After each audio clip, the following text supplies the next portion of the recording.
Okay, let's see. This is the part where it didn't go through last time. Let's see what happens. Preparing to live stream the meeting. Looks like it's streaming on my end.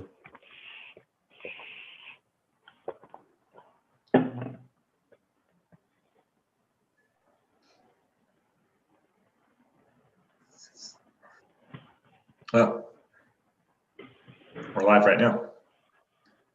On it.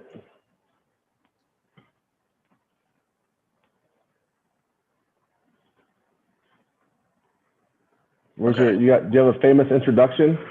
Well, I'm just sorry. I'm just trying to make, I think I need to turn off the YouTube so I want to get echoes. Let's see. Okay. Famous introduction. We're live now. This is a recording. Where's your theme music? I titled, should have put some music. I titled this Discussing the Men's Group, the Maurice Shop.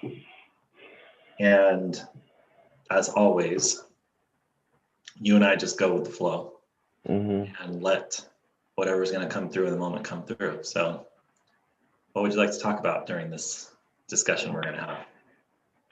I mean, to be completely transparent, I don't know.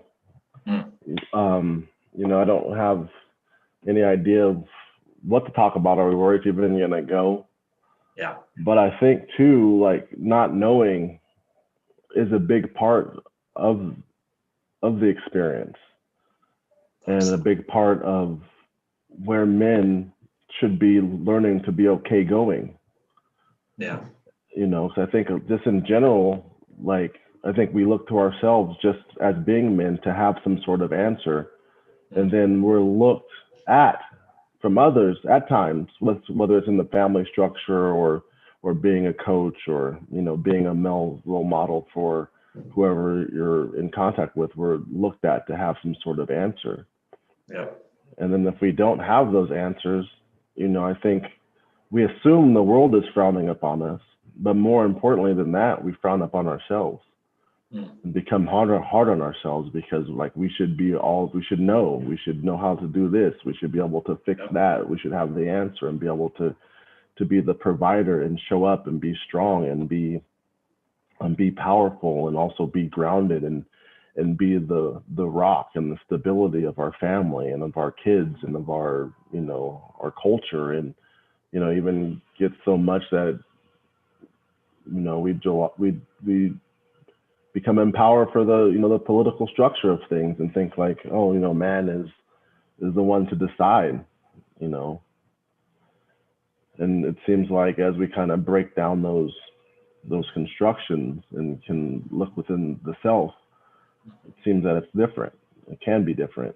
Right.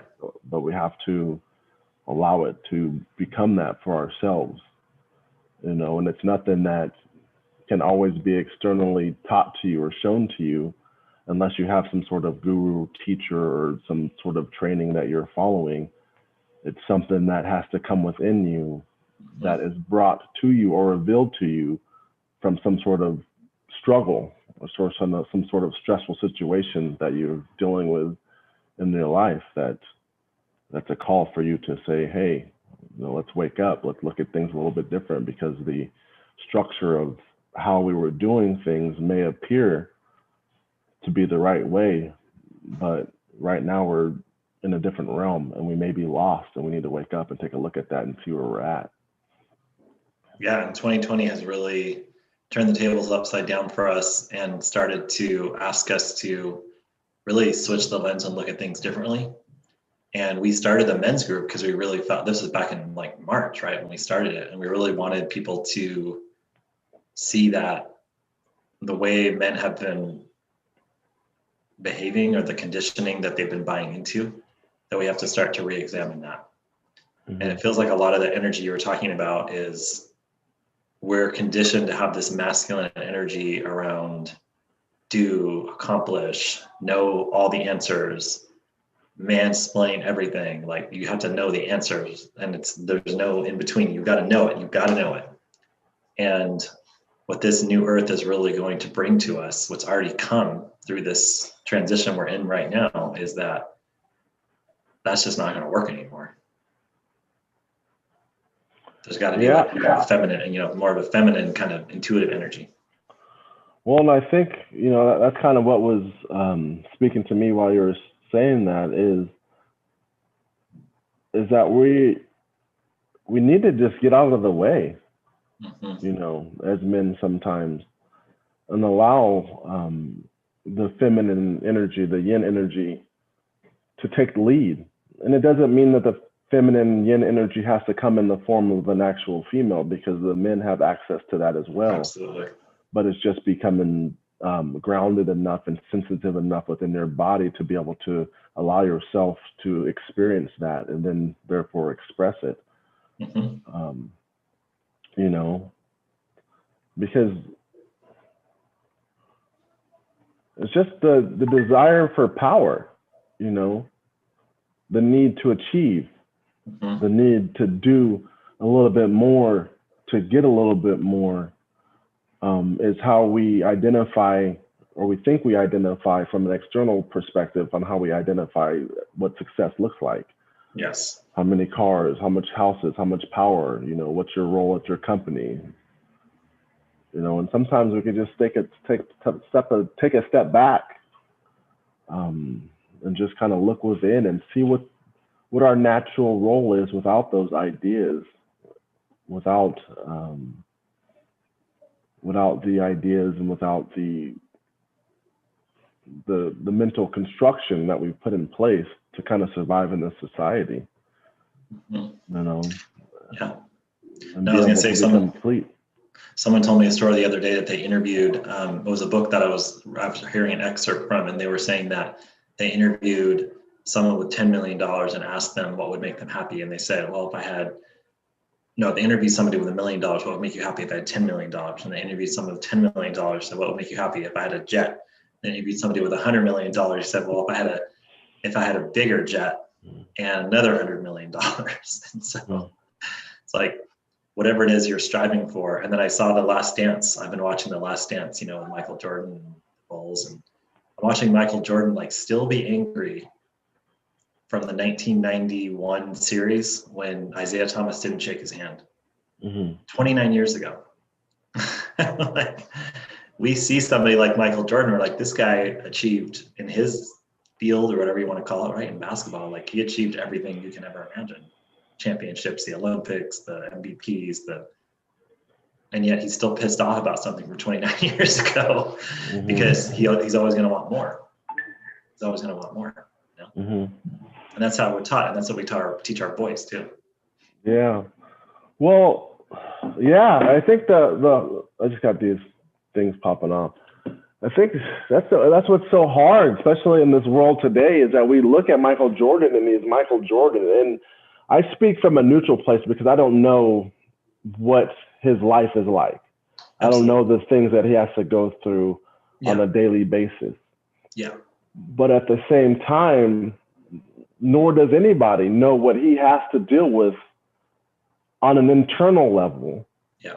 And nor right now, and I'm assuming that in the news there is some sort of information out there about whether it's gambling or drinking and things like that. But I'm not aware of all the things he has to do on a daily level, on a daily basis, to be able to deal with whatever he harbors on the inside and whatever he keeps there and isn't allowing to just kind of move through him and disappear into the universe and let the universe carry that weight. But, you know, sometimes as men, that's what we use as a driving force to achieve and accomplish the goals that we want to achieve and accomplish.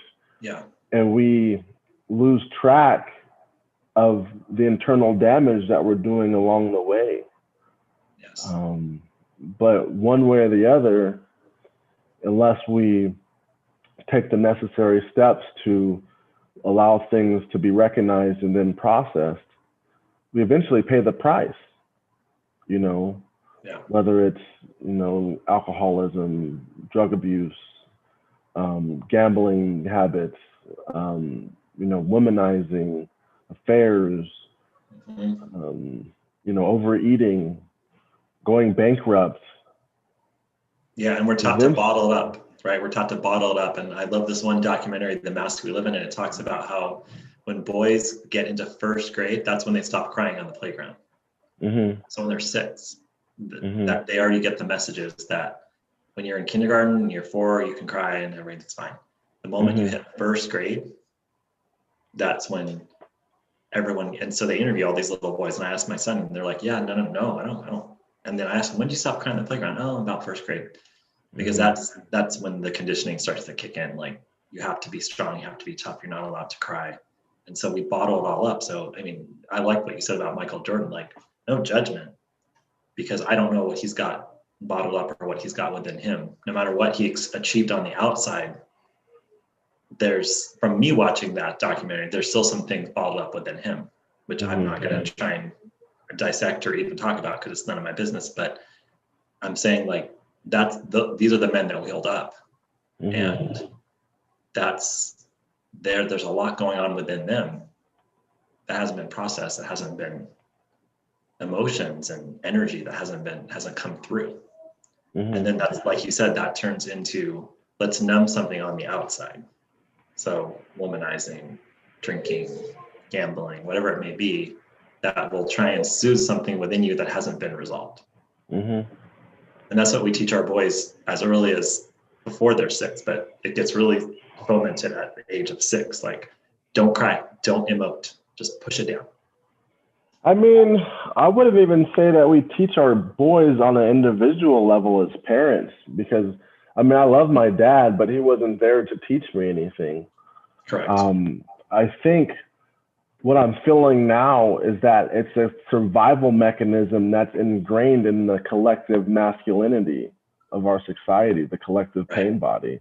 Right. That's just what we have done to get here, whether it was enslaving people and ostracizing and murdering and raping of women and the wars and things that we've fought for, and to control more land and the people that we've murdered along the way.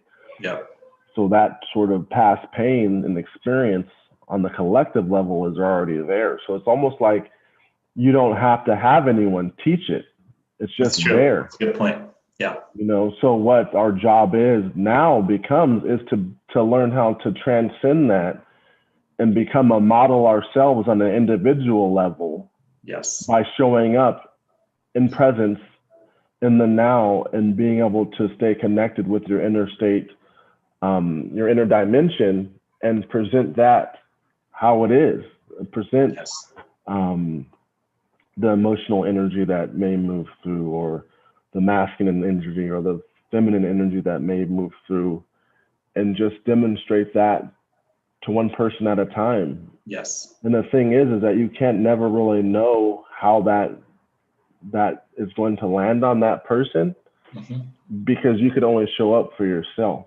Yes. And how that's received is going to be up to each individual that you come in contact to along the way. But as long as you're in the state of presence and inner awareness when you're interacting with them, they'll either come into that realm and something will activate in them as well, or they'll, start to move in another direction. Yeah. So it's tough, we just have to be in an environment where it's okay to be able to truly reflect and express yourself and know that you're safe, know that you're okay. And also I think too, having some facilitators at times when you're in the beginning process is very important. Yes. But over time, I think as you continue the work, we'll learn that ability to connect within and the answers you seek are always there. Yes. But it's just about whether we're going to listen to them or not, and have that sort of inner connection with the inner dimension to be able to say yes to the energy that's moving through you, or realize that it might be mind-based energy that doesn't need to be said yes to, but just needs to be recognized and processed. Right. Or it might be some past pain that doesn't need to be said yes to, but it still needs to be accepted and respected. And seen. Seen, and then allowed to process, but without identifying with it, and then trying to get through all those different areas. And it's you talked about the yin and the yang. It's the integration of the masculine and feminine, not like genders, but the energy within you that allows you to, like we're taught to act, to just like, just like keep up that masculine energy. And like you played Division I college football, so you understand that kind of energy. And and what I think what this new earth is calling for is to start to really have people go within and find that feminine intuition, which is really not feminine, but just intuition. But it's more of that like slowing down, stopping, like you told me, like when you have a desire to do something, just stop, pause, go within, and then figure out if it's within the flow and if it's coming through like divine guidance, and then you can move through it. But what we're conditioned to do it, and you're right, it's not even from our parents necessarily. It's just in the collective. It's in the whatever, you're coming in with all of this stuff before you're even born. You've got a lot of this conditioning around what it means to be a man and what, your generational ancestors have gone through. And our job is just to really, in this new earth, is to actually integrate those two energies and not always be trying to overdo it and over prove everything and achieve and have all the answers. That's it. And just to allow that process to happen, it does take a lot of awareness of the self, and it does take the ability to be grounded, to be in connection with the emotional energy that's already within you, the nurturing side of you, the caring side, the one that wants to reach out and lend a hand to somebody who might be down and out. Love. And that's what the yin is all of those aspects and all those characteristics. But the biggest part is understanding that the yin is from the lower dimension. So it's like you're through your belly button all the way down to your legs and the groundedness. Whereas the masculine is more of the strength, the upper body, the mind. Right. And then so obviously over time, the goal is to be able to unify those two sectors and make them into one, because one doesn't exist without the other. They're all blended together, but that just takes time.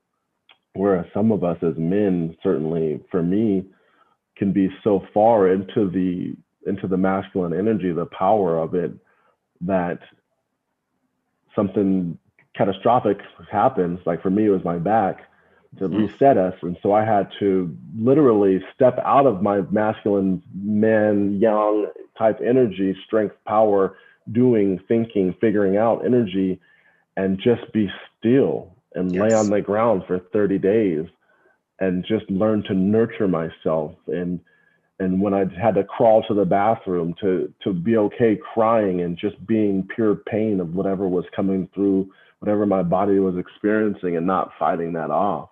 So sometimes you do have to go to the total extreme, and then over time, if you allow it to happen, you can get back into somewhere in the middle where you kind of just float back and forth, but just nothing that's too extreme in one direction or the other.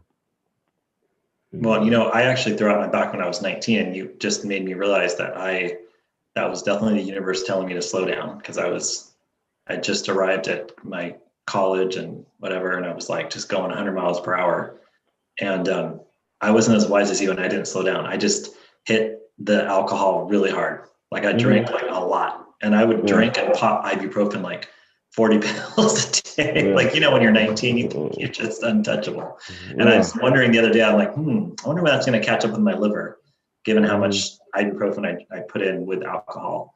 But I think the reason I went that hard into a numbing agent is because I didn't love myself. And, I think it's really hard for men for any human, but for men in particular, to find that nurturing side for themselves, because we can be really hard on ourselves, and it's all about, there are men that commit suicide because they lose their job, because their whole entire egoic identity is attached to this job that's on the outside. And if that job goes away, they can't actually face any other part of themselves. And so what I really intend and want to send out to the world is for men to learn how to love themselves and be gentle with themselves, because we're really, really harsh on ourselves. And that energy is transformed. For me, I was so mad that I turned the wrong way and pulled out my back, and I actually I laid down for 4 months. I was so angry that I did that, and I was so stupid. Why did you turn? It's just one play. I kept beating myself up for 4 months. So what happens when you beat yourself up? That energy has to go somewhere. So that energy had to go to a lot of different women, and a lot of different drinking, and a lot of different, illicit things that aren't legal and just whatever it was, because there was so much anger towards this energy. And it's like, wow, now that I'm wise enough and old enough to understand, if I could have just really gone within and been like, hey, it's okay, dude. You got hurt because you got to slow down. Now just like send that love to yourself, and you'll be okay. Yeah, that's really hard for us to do. Yeah. Well, I think you touched on 2 points, like earlier in the story when you were talking about of you popping the pills and drinking and doing all the external stuff to be able to deal with your internal reality. You mentioned that you didn't love yourself, and then later on in the story, you mentioned that through time and through work, you learned to love yourself. And I think that's the duality. And the thing in the middle, I believe, is that we always love ourselves. We're always have the ability to connect with ourselves. And that's what the universe and that's what God requires of us. Yes. So it's never that we don't love ourselves. It's just that there's so many life experiences, whether it's our own individual life experience or the collective experience that's buried on top of that self-love, that we can't see it. Yes. And the amount of work and the amount of sacrifice and the amount of vulnerability that you have to be able to be willing to experience to get to even to the first layer of the backpack can be extraordinarily overwhelming sometimes. Yeah. But that's when we learn that it's just about working everything out in the moment and taking our time, because life is going to push you in that direction to love yourself as you're intended to do, because loving yourself is loving humanity, and loving humanity is loving this beautiful earth, and loving this beautiful earth is loving the universe, and loving the universe, they say, is loving the Tao, which is just the source. It's the guide energy, the way of the way. So it's just, that's it.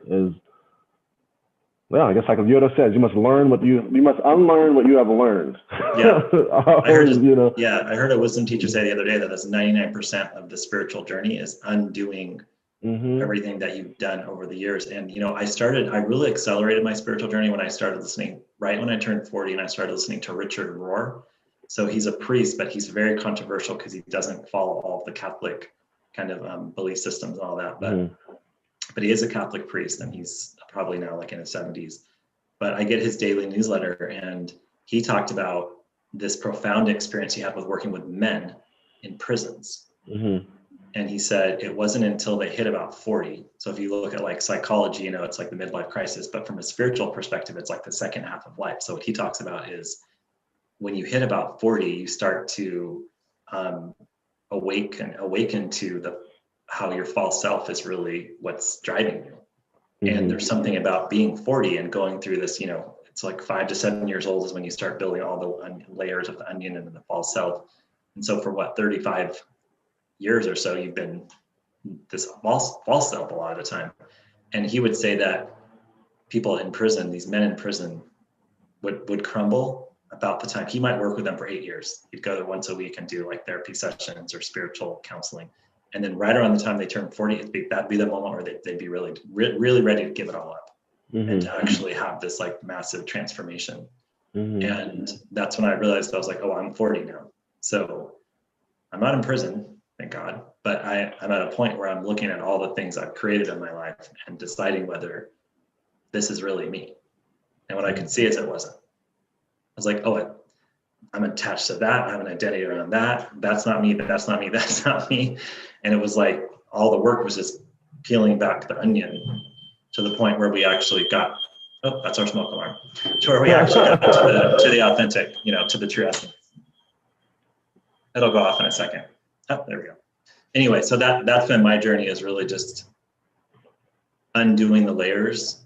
And the way I've done that is dissolving through what you said about sending, really just watching that energy and loving, because unconditional love is the highest source. So if you can access that, and like you said, we all have it, it's just how do you access it? And it took these guys in prison, and the majority of them have really massively, I think you said 95% had massively traumatic childhoods. And it was something about 40 that really got them to be willing to go really deep into the work and to face parts of themselves that they never wanted to face. Yeah. Yeah, that's it. And I think too, like, we're not in that, like you said, we're not, like, you when you're recognizing these things at 40, we're not in a physical prison with bars, you know, with armed guards, but at the end of the day, we are in a prison, prison of the mind, and prison of all the things we identify with, whether it's prison of the mind or prison of our past pain, and not willing to let that experience go. You know, but like you said, you get to dissolve that. How you dissolve it, it's not by breaking down the bars or taking a saw and breaking your way out and going out there causing more chaos and madness with your, you know, your pain. It's about becoming present and reflecting within into your inner landscape and dissolving the prison from there, from a place of presence, you know. And showing up real and vulnerable. Yeah. It's real and vulnerable. And this is where, if you look at our sports and you look at our institutions and you look at schools and all the different places where the kind of cultural conditioning comes in, it's actually about the opposite. Like, how do you create a facade of so much strength as a man? Better to be feared than to be loved, and all these things that we're taught. And you can see where that got us with 2020 and when the ego and the conditioning is driving, then, you know, nature's going to have its way. Yeah, because that's right. It's just moving us towards consciousness. So where there's light, there's dark. Where there's dark, there's light. Yeah. You know, I think just the toughest thing is just, I don't want to say it's tough because it's not tough. Yeah. It's just, like you said, just letting go of those ideas. Yeah. Letting go of the expectations of what you think you deserve or what you want from somebody else or what you want for yourself. Let the self even go and just learn to be here. Like, just learning to sit here in this chair and be present with you and be able to just listen to you without thinking of all the things that I should be doing or could be doing or thinking about what I'm saying next or worrying about this, worrying about that. That's enough. Yeah. You know, so it's enough just to sit here and try to be present and listen with somebody and just connect with them. Yeah. You know, but it's possible, but it becomes a practice and something that you have to become aware of and allow to be each moment, you know, that's available to you. And one moment just lives into the next. Yeah. So I got a question for you as a man who's really doing a lot of this work and is saying yes to your own power within. And I've probably over the last 3 years been involved with like 40 different spiritual communities, spiritual courses, spiritual talks, whatever it may be. I don't know, probably more like 200, but the ones that really intense are probably like 40. And majority of the time it's like 90% women all around me. And I guess I'm just wondering why, at least through my direct experience, maybe it's different depending on what journey you're on, but through my direct experience, I don't see that many men. And what I do see is a lot of the women. So we started this men's group, you know, for this reason, so that we could start to gather men in one group. And a lot of the women that I meet through these courses are like, oh, my husband's interested. And I'm like, is your husband interested, or are you interested for your husband? So my response to them is, great, have them answer these 3 simple questions. They never respond. Because they're not interested. The women are trying to get them to be interested. So I don't know, like, what is it, what's going on here? Like, am I right in this? I mean, there's no right or wrong, but am I missing something, or are there more women doing this work? Like, what's going on with the men? No, you're not missing it at all. Like, I was going through something with my older son and just talking about learn how to let go and let people be. Like, that's, our children will really challenge us. And I know that he's here to force me to go even deeper into surrender and deeper into consciousness, because like, I could see a lot of things, you know me, and we were just talking about it earlier, but when it comes to him, it's just dark, and I get lost Yeah. I get angry, and I could just watch all these things bubbling up within me as a man and as a father. Yeah. Um, so I reached out. I've been studying a lot of Byron Katie right now. After studying a lot of Eckhart Tolle, I've been studying a lot of Byron Katie, and I was on her website just kind of doing some of her work and saw that she had a live event. Mm-hmm. And so I was like, what is this? And it's donation based. So I just got on it. She does it every Monday through Thursday, thework.com. You should go check it out if you're going through something. Just, you can do a donation based, $0. You just get on there. And there was probably about 350 people on there. Mm. And I was just thinking about what you talked about, because I know some of your groups will be, highly represented by women as well. And I was just kind of scanning because it's done on Zoom. So I was just, I was listening to the story, which was incredible. But I was scanning through the pages just to see layers and layers and layers where every page would have 20 people and maybe one or two would be a man on there. And then there would be 18 women, and it was just continuous. And it's just because the natural state of our reality, of our, the spiritual reality, is that the women the women are that. They are that feminine, grounded, emotional, nurturing base. They have that's their natural state of being.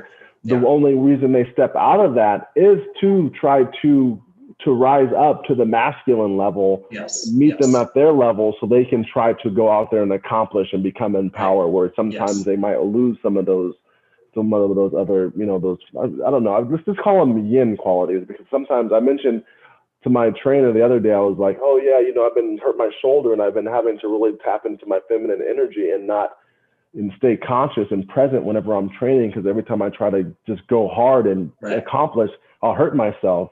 And he went into this whole thing about you can't be don't go to your feminine energy, you got to be a man. And he started talking about this Navy SEAL who was so much man energy, and how he would be crazed if he heard me talking about the female energy. And I was like, oh man, well, that's not, it's all kind of muddy if we get into that, those realms of duality. So we'll just say the yin energy, the grounded, the nurturing qualities.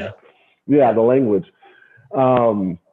So as I was saying, so the women are already in that, so that's their natural state of being. So it's a lot easier for them to come back towards consciousness and self-realization than it is for a man to do that, because the man's instincts are to go more into the power of things, the control of things, the thinking of things, the accomplishment, and the doing energy. So it takes a lot more awareness and personal sacrifice for us to step down into those lower Tao regions and be a little bit more grounded in connection with our more nurturing and emotional yin energy, and being more grounded and more present and willing to just be there for somebody without having to achieve any goal.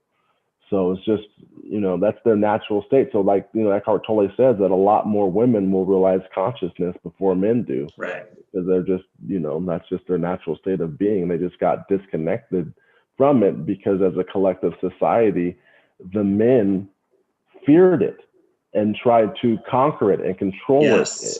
And stamp it out and, rape it and imprison it and take away the laws and rules, where in reality, I think our job is to step back and let them lead and be here as be in harmony, and let them lead and let them just take care of us and let them take care of the world. Let them do what they do naturally and be okay with that. And then when you need to come up and protect them and rise to power to make sure everybody's safe, or you need to go out there and lift a heavy load or something, then we can step back in. Other than that, just let them do what they do. Why do we gotta fight so hard? Why do we gotta destroy everything to get back to where we're supposed to be naturally? I don't know. Anyway, I'm just going off right there. No, I know what you're saying. And I actually noticed, so a good friend of mine just recently asked me, who's a man, asked me, oh, I'm really, really open to what you're doing and I want to learn. And when people come to me, then I know that's the door's open and I can start sharing a lot of the stuff that I'm working on. I don't try and share it with people that aren't ready. But when they come to me, I'm like, okay, I literally wait for the moment and I'm like, okay, here we go. So I sent this person a bunch of stuff. And one of the things I've sent him was Boyd Vardy's podcast, because he's a lion tracker, which means he's totally in his body. He's a lion tracker in South Africa, and he has a podcast where he spends 40 days and 40 nights in the nature reserve, and he's literally watching animals. And because he's a lion tracker, everything has to be instinct, because he has to follow the lion. And women are obviously more in their bodies based on their, feminine, being a woman. And men, not that men aren't in their bodies. I know you're very, based on your martial arts and your practices, like you're very much in your body. But I think a lot of men just don't have the opportunity to get, and like you said, it's a natural thing for a woman. So I'm seeing that too as like, for me, other than when I was playing sports, but when I was playing sports, that was like a certain type of being in your body, which is like, how do you like, conquer and attack and beat the other guy? And that's one way of being in your body. But like in terms of following my body, like when my back is sore or my shoulder's hurting, or when, half my face was paralyzed because I had Bell's palsy, and I didn't even know what it was. If that happened to me today, after 3 years of really being in like following the cues of the body, I would have immediately been like, because I went to the doctor and he said that it was, I could feel like I thought it was an ear infection, because you get it's nerve damage. So you get a lot of pain. It's like someone stabbing a needle inside your ear. I thought it was an ear infection. So I go to the doctor and he said, no, there's no infection. It's got to be TMJ, like, where your jaw gets swollen or whatever. And because he's like, oh, it sounds like you have a lot of pain right here. And so he diagnosed me with TMJ. And the next day I couldn't close my eye. And I was like, what's going on here? But I had no idea what was going on. Then I went to the doctor and I went to the ER, and it was like a 27-year-old guy. And he prescribed me prednisone, which is a narcotic steroid, highly, like a real drug. And he didn't tell me, oh, take a little bit 4 times a day. He's like, just take 2 in the morning. I don't know, whatever it was, 1,000 milligrams or whatever. So I literally, the universe is very precise, because at that point I had intended to get into my body. Like, okay, you want to be in your body? We're going to give you a narcotic and you're going to see what it's like when you put a poison into your body. So I literally was up in the middle of the night, like thinking about how I could kill myself. It really was, because it made me psychotic. It literally made me get like out of my mind. So it was really intense, and I was just taking it for 10 days and I took it for like 5. And I wasn't sleeping, and like if you look up the side effects of prednisone, every single one I had like times 10. It's like psychotic thoughts, like, whatever, like fight or flight. And but it did teach me to be in my body. And I really also hope that for men, we can really help men, or men can help themselves figure out how to be in their body. That's it. Men can help themselves. That's it. Everyone can. Yeah. That's it. Just, yeah. Voila. That's it. It might just everything just wiped out. I don't have anything. That's it right there. Well, what I can tell you, and so I will tell this story because I think it's really relevant for this moment. I follow whatever intuitive tugs I get. And a couple years ago, I would have them and write them down. Now I have them and I write them down and either follow them immediately or wait for the right moment for the action to happen. So I, get the call, I get the tug, and then I wait. Okay. And about a year and a half ago, you did come into the meditation like, oh, and I didn't know what it was. I was like, wait, we're already coaching basketball for the kids. But I'm like, I feel like this is something bigger. And then after a while, I realized that it was that we should, do this men's group together. And then just boom, we just like put it up on Facebook, and we got, a handful of 10 men or whatever to be in the group with like nothing. It was just really fast. And people from that we don't even really know that well. It wasn't like it was our friends. And we're at the point now where, what I was going to say is that I started having all these different signs and synchronicities happen when I started getting this like feeling like one of my callings in life will be to help men through the spiritual journey. And then like, I'm on the airplane and I just happened to like push onto a podcast, and it's, I can't remember the guy's name, but it's like a guy who's really into helping men really reach their best self. And I just happened to be the podcast I listened to for an hour. And literally the day before I had like a massive download that, I should be working with men. And then all these things just kept happening. So I know that there's a nonlinear unfolding that's waiting to happen for working with men. And I know that you and I have a lot to share in terms of helping men just be the mirror to, we're doing a lot of the work. And that's all that we can ask, is that just be ready to do the work. And that we can have a space for men. So when you go to Byron Katie's page and other people's pages and you see all the women, we want to have a space where men can just come and be vulnerable. And we've had such beautiful moments in our group where you and I have shared intuitive messages or just let the source guide the conversation. And it's been really seamless and just awesome. Yeah, I mean, I think we just want to create a space where we can leave the briefcase, leave the duffel bag, leave the backpack at the door. Yes. If you need to bring it in with you, at least set it on the ground and be willing to dig into it and uncover the love for yourself one piece at a time, as you just remove everything that's on top of it.